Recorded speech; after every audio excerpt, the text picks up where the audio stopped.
Okay, so Q&A session today. Some interesting questions.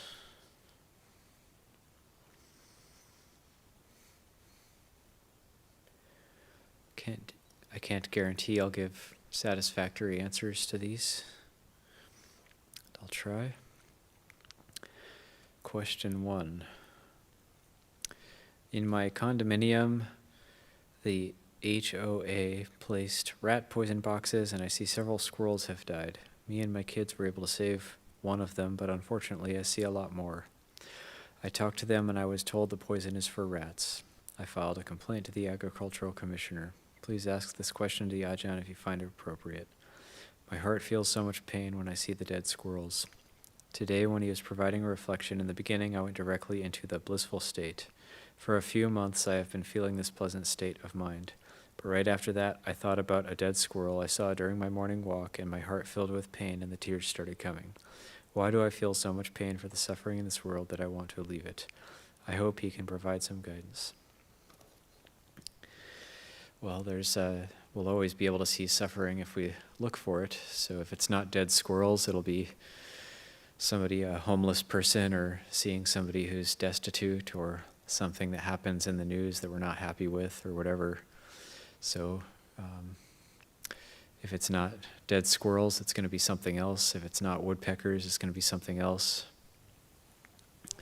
And so we have to look more at like how are we actually kind of attached to our extreme emotions, and that the slightest thing, sometimes during a meditation retreat too, the mind can become very sensitized and we can become more sensitive to these things. And sometimes these things can be a teaching for us, and we're powerless to do things about it. If we're powerless to do something about it, like in this case, we can't change the laws or change what they're doing, putting the rat poison in the condominium, then at the very least maybe you could do some chanting for the squirrels or some sort of dedication of merit to them. At the very least you can do that. And this question kind of reminds me of something that happened not too long ago here at the monastery. There was a cat here that had kittens under one of the decks here at the monastery, and people were giving the cat water because it was cute and kind of a nice looking cat, and the kittens were very cute. And so we thought, oh, those are really nice kittens. That brings up a lot of love and wonder in the heart, and it's kind of, they're nice and they're fun to be around.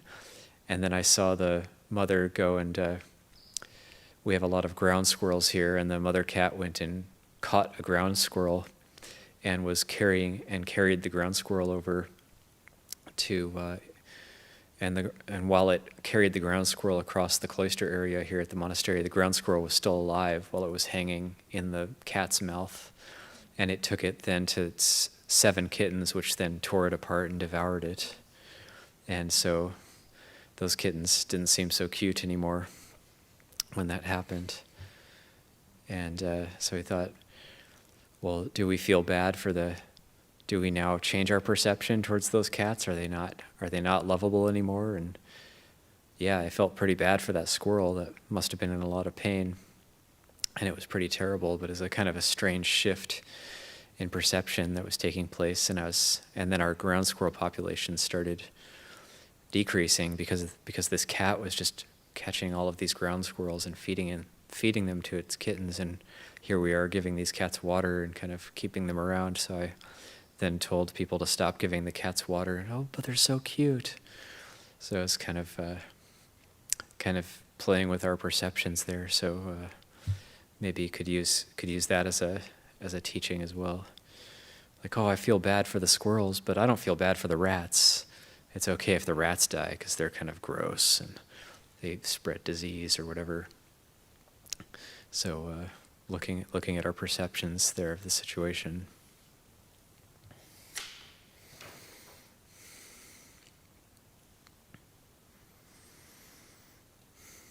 And then when that cat ran out of ground squirrels, it was catching and killing all the lizards in the main area and eating those.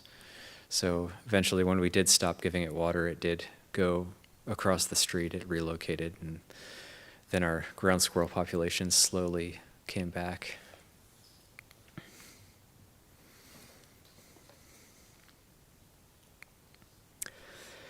I have noticed the theme of my dreams during the retreat. I was longing to get collaborative effort from others to fulfill my satisfaction. For example, I was waiting for my deceased father to help me fix the tool. May I get your advice how to build skill set in coping with my Vedana? Thank you. Sometimes dreams can be interesting. They might not have meanings that are immediately apparent to us, so having to look at the feeling in the dream, it's not 100% sure that's a dream about collaborative effort from others to fulfill satisfaction. Sometimes we don't give ourselves credit, and it could be from some, maybe it's more like a attachment to one's father, or the karma you have with your father, and it's kind of manifesting in a dream of this sort. So dreams are mysterious. We don't always know exactly what the meaning is of them.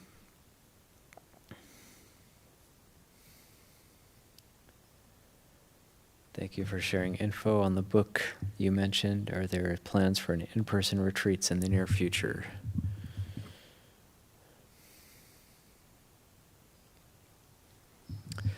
Yeah, hopefully next year we do an in-person retreat at the Applegate Retreat Center in the Sierra Nevadas. That's a tentative plan anyway.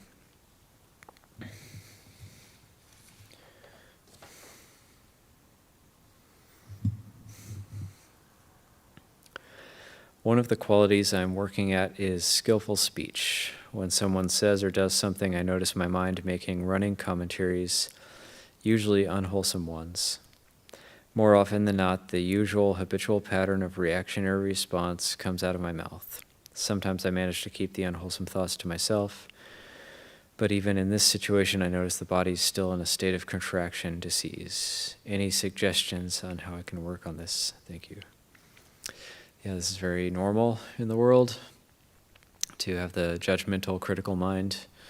And then we have the running commentary when somebody else talks to us, then we're internally making comments on it, internally stating our position or whatever. And even if we don't respond, then the body can be tense, and we can be kind of on the defensive, or putting up a shield, or closing off. And so what's good to do in this state is just to cultivate openness. So we have to have a sense of openness in terms of just being able to actually listen to where the other person's coming from, and not jumping to conclusions as to that they're not coming from a good place, or reading, and like mind reading. Mind reading is a very common thing that we do. Not actual mind reading, but we think we know what other people are thinking.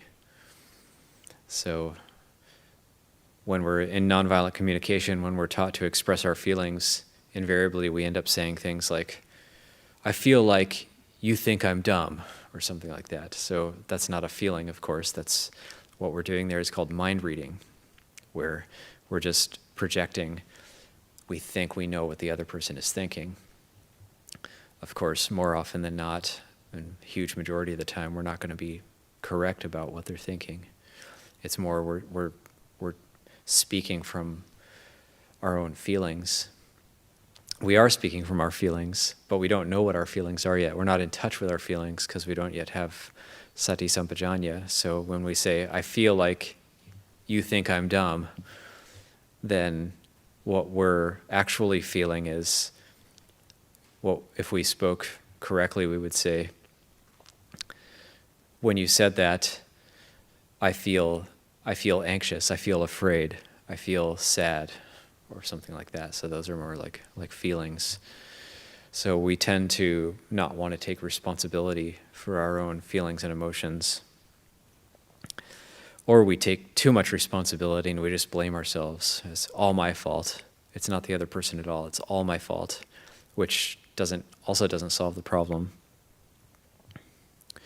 So the way this does get solved is through openness.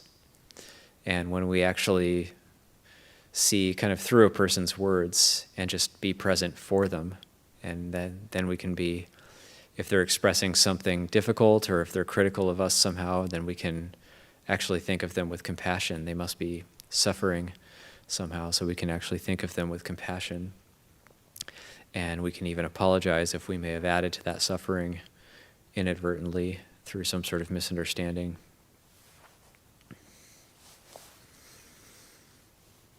So there's a whole skill set that can be developed through this kind of openness.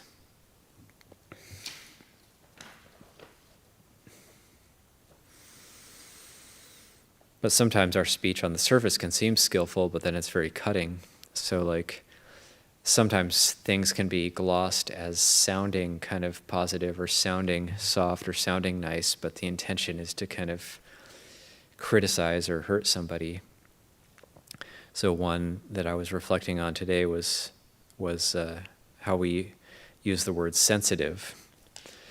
So like if somebody gets, say, upset at something we did, and we say like, oh, they're just very sensitive. That kind of sounds positive and sounds nice, but what we're really saying and what we really mean is, oh, that person's on a hair trigger. They can be triggered really easily, and they just get upset really easily. But we say, oh, that person's very sensitive, but we're actually criticizing them, but it's kind of made to sound nice because we're nice Buddhists and we're supposed to say nice things. And so we really do have to look at our intentions. And the more genuine we are, the more actually genuine we are, and the more open we are, the more we'll be able to genuinely both take responsibility for our own emotions, plus genuinely use skillful speech, which doesn't have to be glossed over to make sound nice because we actually feel terrible inside. So, but it's a whole art. Can't completely go into it here. But there are a lot of suttas you can look up about skillful speech.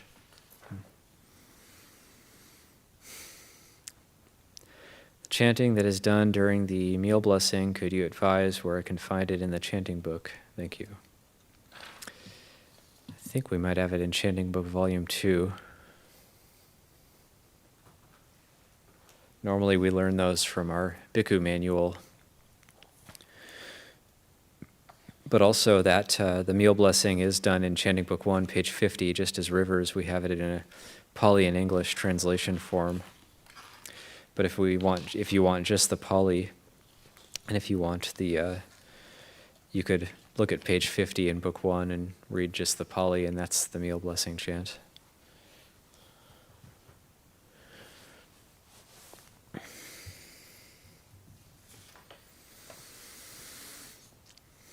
These next questions, these are more reflections, so I'll just read through them and see if there's a question in there.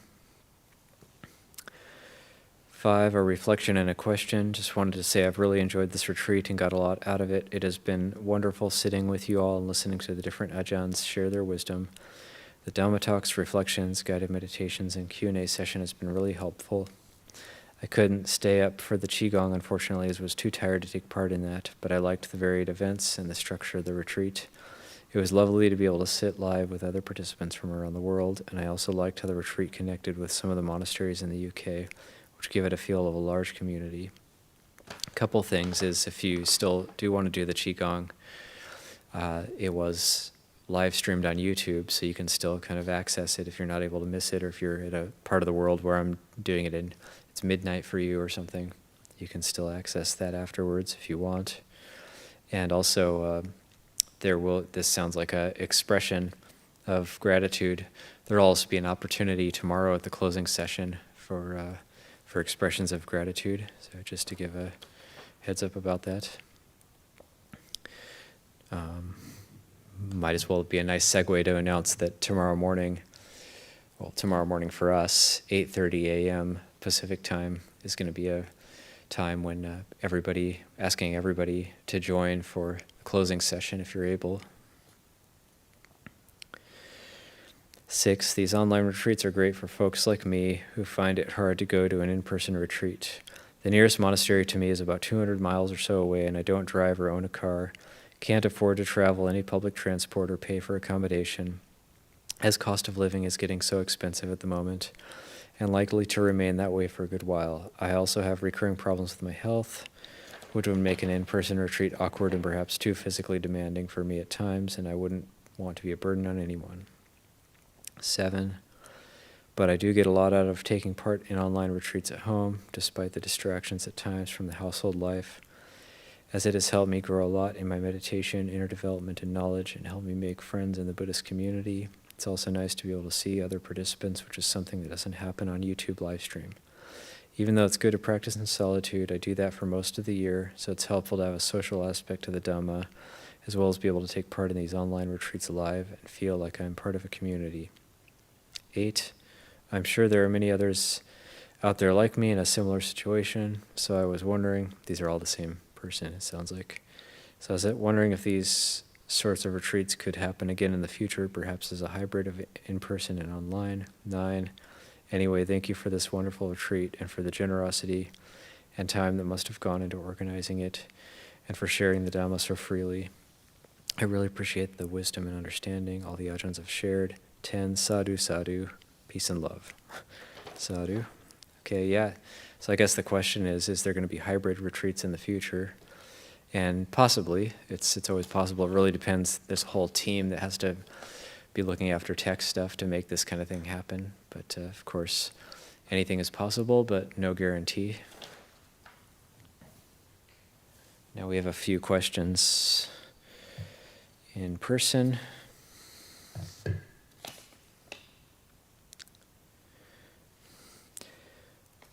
How does the hierarchical structure of a monastery help with training? And the hierarchical structure, so that's the way the community is organized since the time of the Buddha. There was a bit of a debate early on in the Buddha's dispensation about how the Sangha should be organized. So as there was becoming to be a lot of monks in the Sangha, and then some monks said, well, who should go first? Who should get the best seat? Who should get the first food? Who should be going first? Who should be first in line? How do we organize ourselves? And some monks said, oh, it should be done by parami. The one with the most parami should go first. And other monks said, no, it should be one who has the first jhana. No, it should be one who has the second jhana. No, one who has the fourth jhana. No, it should be sotapannas. No, it should be arhants going first. It should be done by attainments. And no, it should be done by psychic powers.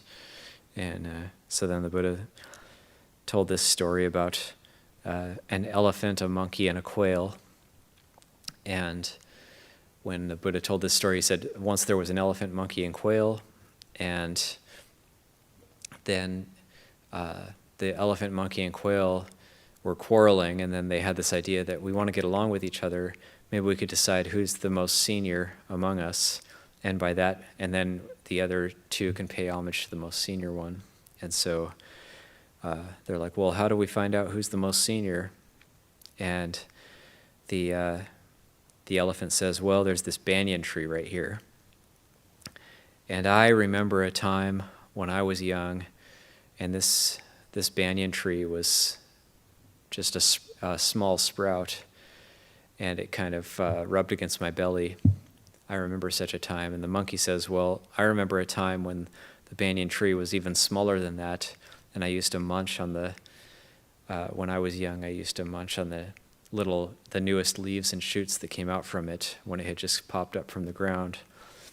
And then the quail says, well, I remember a time when there was a huge banyan tree nearby, and I ate a fruit off of it, and I defecated in this spot, and then this other banyan tree came up. So then the elephant is the youngest, the monkey is middle, and the quail is the eldest. And so then the the elephant and the monkey bow to the quail, and the quail gives them the 5 precepts. And then that's the end of the story.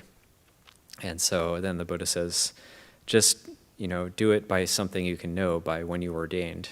So based on the length of your ordination, the more senior monks go first. The newly ordained monks just walk after in the meal line and whatever. So, and the senior monks get the first pick of things. And so it's not necessarily helping with the training, but it's, in that sense, it has to be organized some way, or else it would just be overly chaotic living in a monastery. And it would be more like the kind of most forceful person would get the best of everything, and the most docile person would always get the worst. So I think it's quite good that we just organize it based on seniority. So it does kind of help with the training, though, because we have what's called these acharya vatas, looking after teachers. And so it's recognizing that those who've been doing it longer have more experience. And so the younger ones help to look after the teachers, and that's a training in letting go of your own preferences, letting go of your own desires, and looking after somebody else. And of course, for us senior monks, we did that when we were junior as well, and it's a beautiful way to live and quite fulfilling, being able to let go of our own desires and develop respect.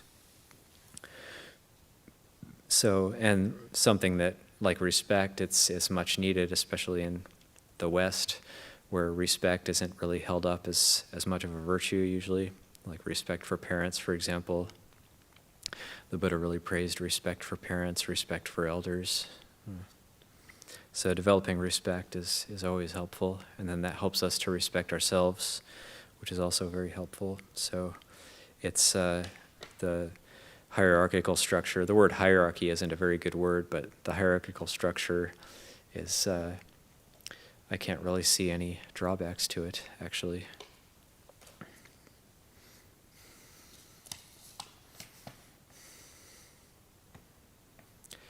What's the hardest thing about being a monk more than 10 years?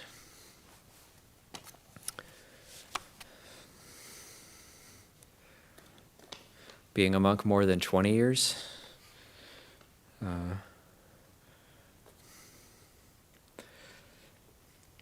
Yeah, it's this kind of reminds me of a question that in a past Thanksgiving retreat that Luangpo Pasano got asked one time, it was during this 2008 Metta retreat that I listened to it. Unfortunately, I wasn't able to attend that retreat, but I listened to the audio later. And there was a Q&A session, and he got a question: "What's the funnest thing about being a monk?"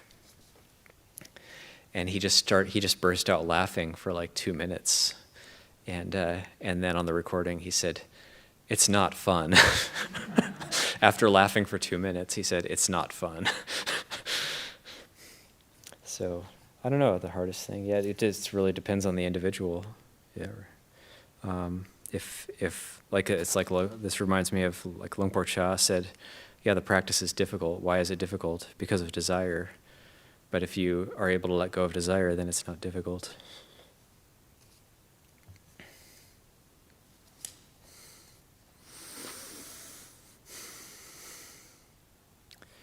Boot on the inhalation, do on the exhalation. Is this technique mentioned anywhere in the suttas? No. But it is a useful technique, and it's kind of a tradition. It's a tradition that's taught by these Ajahns as a meditation word. But certainly inhalation and exhalation is mentioned in the suttas, and Buddho being the knowing.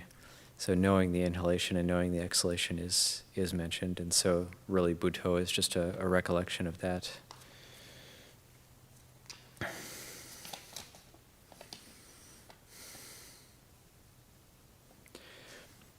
Why Anagarika wearing white colors and monks brown? Thank you. Well, there's many ways one could answer that.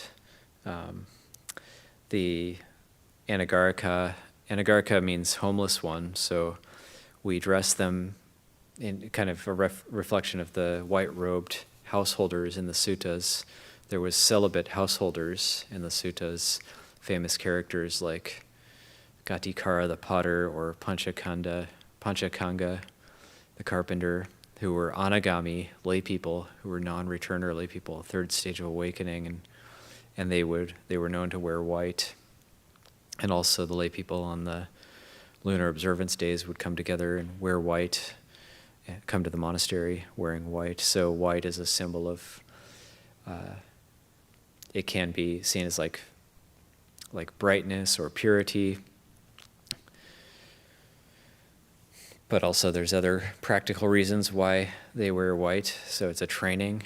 So they have to work in the kitchen, and they have to learn how to be mindful and not get their whites dirty. And they have to try to keep their whites clean. And so looking after your white robes can help you to learn how to look after your requisites. Also, we like to say that when the whites become brown, then you're ready to become a monk. So if you've been wearing the whites long enough, and then they start to get kind of stained and dirty, and then they're ready to take novice ordination. So we say that when the anagarkas become well cooked, then they become brown. Then they're ready for brown. So, but for the time being, when they're in white, spending a year in white is kind of like a cooking process or a simmering process, where they're just you could almost think of it like Buddhist boot camp, where they're just learning all sorts of things and skills, plus having to get in touch with keeping the precepts and living the monastic lifestyle. It's kind of reminds me of like Ajahn Mun would talk about how when you come to the practice, you're like steel being forged. You're like rough iron, and you need to be forged into a sword. And so, first, what happens is you get shoved into a fire.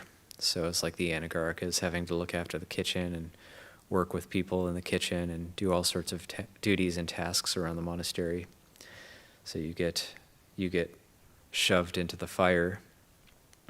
And then once you're red hot, then they take you out and beat you with a hammer.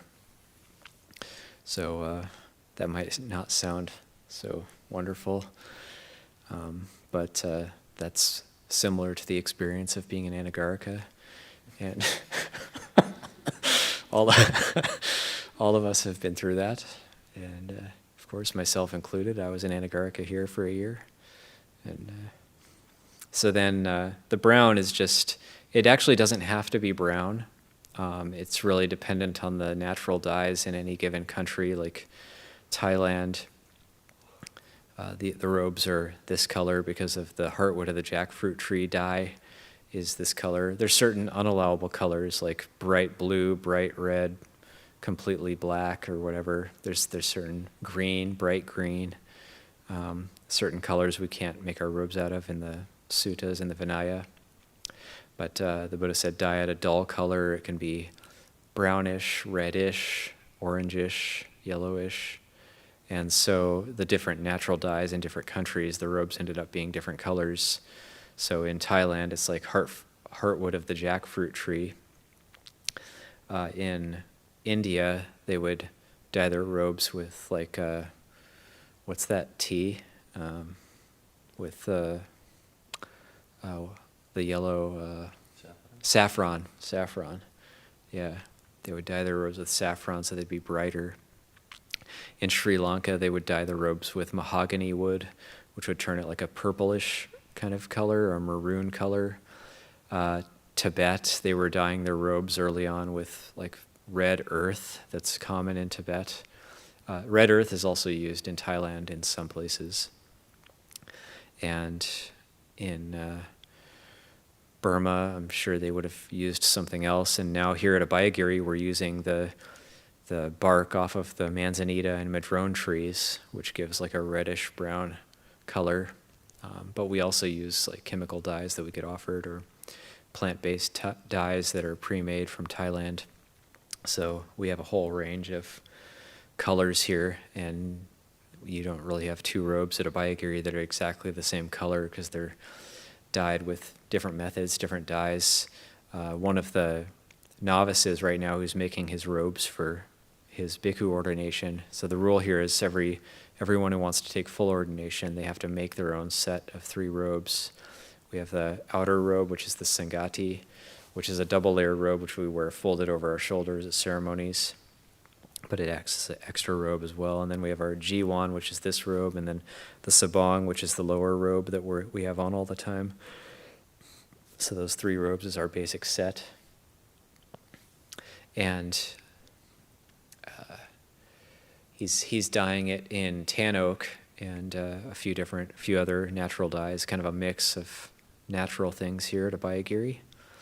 So the tan oak can become a nice reddish brown color. So we're also in America transplanting the tradition to here. We're also finding our own American Buddhist colors. And so it's really kind of arbitrary. The color is just kind of arbitrary. It's not like we have an exact set color for the monks' robes. But they'll generally, the best colors are agreed to be kind of somewhere within the range of reddish brown, yellowish brown, or but not too bright, and a little bit darker, usually using tannins of some sort. I know some people even use like black tea, green tea to help dye the robes. So it's kind